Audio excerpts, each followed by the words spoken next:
libaxbadeedkan ayagoo boqolaal gaarayo sanad walbaba waxay iskugu yimaadaan xeebta Guadalupe. mararka qaar kumanaan kiiloomitir meel ah ayay ka yimaadaan. sanad walbaba bilooyin ka mid ah jasiiraddan idiin muuqata waxaa lagu arkaa noolayaashan tiradoodan waxay gaaraysaa kumanaan. libaxbadeedyada California kama foga. ayagana waxay bannaanka ugu soo baxaan si ay halkaasi ugu tarmaan carruurtoodana ay jawiga meesha ula qabsadaan. maadaama ay haystaan dhagaxyadan difaaca u ah waxay gunta hoose u aadaan ugaarsigaas oo ay ku ugaarsanayaan malaayga noocyadiisa kala duwan iyo wax walba oo khayraada oo gunta hoose ku nool.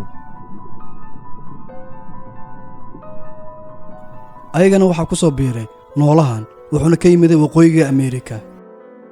mar ayay ku dhowaadeen inay cirib tirmaan laakiin hadda tiradooda waa ay sii laba jibaarmatay waxayna ka soo muuqdeen xeebaha dhanka iyo Ameerika. libaxbadeedka haddii gacanta uu ku dhigo maroodibadeedka waxay la macno tahay inuu haysto ugaartii ugu wanaagsaneed. maroodibadeedka dhiddigiisa culays ahaan wuxuu gaari karaa 2,000 oo kiilo